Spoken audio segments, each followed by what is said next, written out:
बिस्मिल्लाहिर्रहमानिर्रहीम। आज हम अपने कॉनिक सेक्शन सीरीज़ का लेक्चर नंबर 5 डिस्कस कर रहे हैं। तो एक्सरसाइज हम डिस्कस कर रहे हैं 6.2।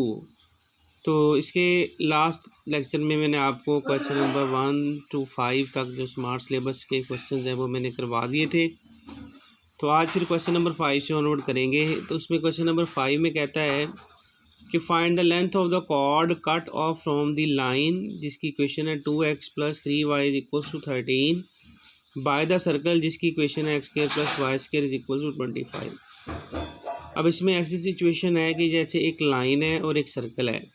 जैसे ये सर्कल है जिसकी इक्वेशन उसने x² + y² = 26 दे दी है, और ये लाइन है जिसकी इक्वेशन उसने दे दी है ये 2x + 3y = 13। अब इस सिचुएशन ये है कि ये लाइन जो है इस सर्कल को इस तरह से पॉइंट ए और बी पे कट कर रही है। तो इस तरह से अगर लाइन किसी सर्कल को 2 पॉइंट्स पे कट करे तो ये ए से लेके बी तक जो लाइन का पार्ट है वो इस सर्कल का कॉर्ड बनेगा। आपको पता है कॉर्ड एक ऐसी लाइन को कहते हैं जिसके एंड पॉइंट्स सर्कल के 2 पॉइंट्स हों, वो एक कॉर्ड कहलाती है। अब ए से बी तक जो लाइन है इसमें ए से बी तक जो डिस्टेंस है वो कॉर्ड ऑफ द सर्कल बनेगी, जिसे कॉर्ड ऑफ कॉन्टैक्ट भी कहते हैं।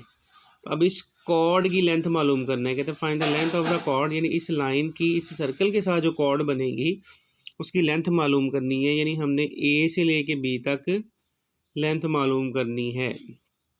तो वो करते हैं, बहुत आसान है। हम क्या करेंगे, इस लाइन का और इस सर्कल का पॉइंट ऑफ इंटरसेक्शन निकालेंगे।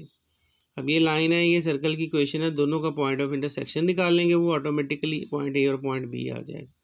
फिर ए से बी तक डिस्टेंस निकाल लेंगे तो वो आंसर आ जाएगा। देखिए जी, फिर सॉल्व करते हैं कि first we find the point of intersection of this circle x² + y² = 26 and the line 2x + 3y = 13। तो दो लाइनों का पॉइंट ऑफ ये दो कर्व्स का पॉइंट ऑफ इंटरसेक्शन निकालने का तरीका आपको पता है, दोनों को साइमल्टेनियसली सॉल्व कर लें। तो आप इसको सॉल्व कर लेंगे। अब आपके सामने है कि ये लीनियर इक्वेशन है, ये क्वाड्रेटिक है, तो लीनियर में से x या y की वैल्यू निकाल के क्वाड्रेटिक में पुट कर लेंगे। इधर से फिर x की बजाय y की वैल्यू निकाली, 3y = 13, ये माइनस का 2x हो गया। तो y की वैल्यू ये 3 उधर जाके डिवाइड हुआ, 13 - 2x/3 आ गई। अब y की वैल्यू इक्वेशन नंबर इस 1 में पुट कर ली, जो है x² + y² = 26।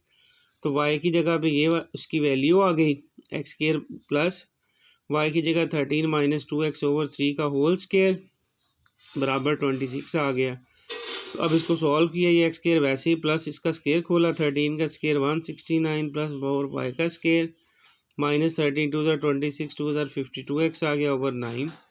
9 को सारी इक्वेशन से मल्टीप्लाई किया तो ये 9 का x² बन गया, ये 9 कैंसिल हो गई, 161 + 4x² - 52x आ गया, और इसको 9 से मल्टीप्लाई किया तो ये 234 आ गया। तो अब इसको सिंप्लीफाई किया तो 9x का स्क्वायर 4x का स्क्वायर 13x का स्क्वायर आ गया, -52x, तो 169 में से 234 को माइनस किया तो 65 आ गया माइनस का। अब सारी की सारी इक्वेशन को 13 पे डिवाइड कर लिया तो ये x² - 4x - 5 रह गया। कि फैक्टर बनाए तो ये हमारे पास सिंप्लीफाई हो गया, x - 5 और x + 1 आ गया। दोनों को अलग अलग ज़ीरो करेंगे तो x की एक वैल्यू 5 और x की एक वैल्यू -2 आ जाएगी, हमारे -1 आ जाएगी। तो ये फिर हमारे पास x की एक वैल्यू 5 और एक वैल्यू -1 आ गई। अब इन दोनों को बारी बारी इक्वेशन 2 में पुट करेंगे, जो है y = 13 - 2, x की जगह पे 5/3, तो y की वैल्यू 1 आ गई, और इसको -1 को पुट किया तो y की वैल्यू 5 आ गई। तो लिहाजा यहाँ से x 5 और y 1, एक पॉइंट a 5 और 1 आ गया, इधर से x -1 और y 5 b पॉइंट जो है हमारे पास ये आ गया। अब हमने a और b पॉइंट्स निकाल लिए। अब कॉर्ड की लेंथ जो बनती है, मैंने जैसे बताया a से b तक डिस्टेंस बनती है, तो using the distance formula a से b तक डिस्टेंस निकाल लिया। उसके लिए क्या करेंगे, -1 से 5 को माइनस किया, इसका होल स्क्वायर, जमा 5 से 1 को माइनस किया, इसका होल स्क्वायर आ गया। तो ये आ गया -6 का स्क्वायर 36 और ये 4 का स्क्वायर 16 आ गया। अब इसको सिंप्लीफाई करके ये हमारे पास लेंथ ऑफ द कॉर्ड 2 × √2 आ गई। तो आई थिंक इस तरह से क्वेश्चन करेंगे, ये आपको समझ आया होगा। उसके बाद अगला जो क्वेश्चन 6 है ये आपने खुद ही करना है। इसमें सिंपल कह रहा है पॉइंट ऑफ इंटरसेक्शन निकालना है। Find the point coordinates of the points of intersection of this curve and this line. बहुत आसान है, पहली में से एक्स की वैल्यू निकाल के दूसरी में पुट करके बस आंसर निकाल लें। इसमें सिर्फ ए और बी तक, जिस तरह पिछला सवाल मैंने करवाया है ना, पिछले सवाल में सिर्फ ए और बी की वैल्यू निकाल ली है, तो यहाँ तक बस आप इसको करेंगे। ये एक्स आ गया 6 - 2y, इसे क्वेश्चन 1 में पुट करेंगे तो सिंप्लीफाई करेंगे तो इस तरह से दो वैल्यूज़ आ जाएंगी, आंसर आ जाएगा। तो ये सवाल फिर आप खुद कर लें। उसके बाद अगला सवाल काफ़ी इंपॉर्टेंट शॉर्ट क्वेश्चन है हमारे पास। अब उसके से पहले दो बातें आपने याद करनी है, वैसे भी एमसीक्यू पॉइंट ऑफ व्यू से भी इम्पोर्टेंट है और सवालों में यूज़ भी करेंगे।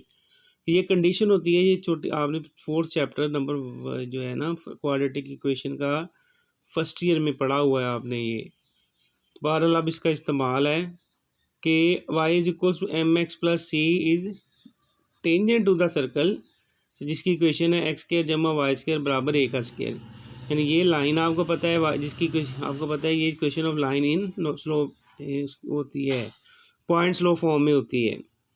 तो y = mx + c ये इक्वेशन ऑफ स्ट्रेट लाइन है, ये टेंजेंट होगी टू द सर्कल जिसकी इक्वेशन ये x² + y² = a², अगर कंडीशन ये हो कि c² बराबर हो a² × 1 + m² के। तो ये कंडीशन आपने याद करनी है कि ये लाइन इस सर्कल पर टेंजेंट बनेगी अगर c का स्क्वायर बराबर हो a² × 1 + m² के, या दोनों तरफ स्क्वायर रूट ले लें तो c बराबर ± a × 1 + m² के बराबर हो, तो हम कहेंगे कि ये सर्कल पर टेंजेंट लाइन है। ठीक है, तो या इधर c की वैल्यू पुट कर लें तो y = mx c की जगह पे ये लगा लें ± a × 1 + m का स्क्वायर। तो ये जो हमारे पास है ये इस the equation of tangent line बन जाएगी इस सर्कल x² + y² = a² पर। यानी ये फार्मूला समझ लें कि है हमारे पास कि ये अगर सर्कल हमारे पास है ना x² + y² = a², आपको पता है ये ऐसे सर्कल की इक्वेशन है जिसका सेंटर ओरिजिन 0 0 पर होता है। ये ऐसी सर्कल की इक्वेशन है जिसका सेंटर ओरिजिन 0 0 पर होता है। तो ये फिर सेंटर ओरिजिन वाले सर्कल की टेंजेंट लाइन की इक्वेशन ये हमारे पास होती है y = mx ± a × 1 + m²। ठीक है, तो अब देखिए अगला सवाल करते हैं। ये काफ़ी इंपॉर्टेंट क्वेश्चन है कि find the equation of tangent to the circle जिसकी इक्वेशन x² + y² = 2। पहले पार्ट में कहता है इसके पैरेलल और दूसरे पार्ट में कहता है इसके परपेंडिकुलर हो। तो करते हैं फिर। अब सर्कल की इक्वेशन उसने हमें दे दी है x² + y² = 2। यहाँ से कंपैरिजन करें तो a² की जगह 2, तो a की वैल्यू √2 आ गई। तो आपको पता है ये सर्कल है जिसका सेंटर अगर देखें तो वो रीजन 0 0 पर ही है, कि अगर निकाल के भी देख लें सेंटर रेडियस तो सेंटर इसका 0 0 ही आएगा किसी भी फार्मूले से। उसके बाद देखें तो हम फ़र्ज़ कर लेते हैं कि y = mx + a × 1 + m का square be the equation of tangent to this circle. अब इसमें a का ऑलरेडी हमें पता है कि ये रेडियस ऑफ द सर्कल होता है जो √2 के बराबर है, तो a की वैल्यू हमने ये √2 लगा ली। अब इसमें देखें तो सिर्फ और सिर्फ m जो है ये अननोन रह गया, जो आपको पता है स्लोप ऑफ द लाइन को रिप्रेजेंट करता है। अब हमें इसकी स्लोप चाहिए। अब उसके लिए पहले पार्ट में कहता है कि जो लाइन हमने निकालनी है वो ये टेंजेंट तो हमने बना ली, अब वो पैरेलल होनी चाहिए इसके। तो लिहाजा slope of the given line जो उसने दे दी है x - 2 y + 1 = 0, क्या हो जाएगा आपको पता है इस तरह की लाइन दी हो तो स्लोप का फार्मूला होता है a/b। तो a यहाँ पे देखें तो 1 - a/b होता है फार्मूला। तो a अगर देखें तो वो 1 हो गया, b देखें तो -2 हो गया, ये बाहर वाला माइनस फार्मूले का माइनस माइनस से कट के slope of the given line 1/2 आ गई। अब इसको ज़ाहिर है जो रिक्वायर्ड लाइन है जो हमने मालूम करनी है वो इसके पैरेलल है, तो लिहाजा उसकी स्लोप भी यही हो जाएगी। So the slope of the required line भी 1/2, यानी m स्लोप 1/2 आ गई। अब इसी क्वेश्चन नंबर 1 में m की जगह पे 1/2 पुट कर लें तो हमारे पास equation of the tangent line आ जाएगी। तो यानी m की जगह पे इसमें ये y = m की जगह पे 1/2x आ गया, प्लस ये √2 ये 1 + m की जगह पे 1/2 आ गया इसका स्क्वायर। तो y बराबर आ गया x/2, ये आ गया √2, ये आ गया 5/√4। इसको सिंप्लीफाई किया तो ये फिर बन गया y बराबर x ओवर 2, ये 2 और 5 मल्टीप्लाई हो गए, नीचे 4 का स्क्वायर रूट 2 आ गया, 2 से सबको मल्टीप्लाई कर लिया तो ये 2y is equals to x आ गया, इन दोनों का स्क्वायर रूट इकट्ठा किया तो स्क्वायर रूट 10 आ गया, x minus 2 into Y plus square root 10 बराबर 0। ये equation of line tangent line बन गई जिसके पैरेलल है। तो अगले पार्ट में कहता है परपेंडिकुलर है, इसमें सिर्फ और सिर्फ m चेंज होगा। अब अगले पार्ट में कहता है कि जो लाइन हमने निकालनी है वो इसके परपेंडिकुलर होनी चाहिए, तो लिहाजा slope of the given line हो जाएगी -3/2 यानी -a/b। रिक्वायर्ड लाइन की जो इसके परपेंडिकुलर है तो उसकी स्लोप 2/3 हो जाएगी। अब क्वेश्चन नंबर 1 में उसी तरह से m की जगह पे y is equals to m की जगह पे 2/3 x आ गया, जमा स्क्वायर रूट 2 वैसे ही 1 प्लस m है, m की जगह पे ये 2/3 आ गया इसका स्क्वायर। अब इसे जब सिंप्लीफाई कर लें तो ये आ गया 2x/3 प्लस स्क्वायर रूट 2, ये 13/9, 9 का स्क्वायर रूट 3 आ गया। इसको सिंप्लीफाई कर कर आगे ये हमारे पास आंसर बन गया। तो इस तरह से हम इक्वेशन ऑफ टेंजेंट और नॉर्मल निकाल लेंगे। तो आई थिंक आज का लेक्चर भी आपको अच्छी तरह से समझ आया होगा। तो बाकी फिर इंशाल्लाह हम अगले लेक्चर में डिस्कस करेंगे। आज का लेक्चर हमारा यहाँ पे ही कंप्लीट होता है।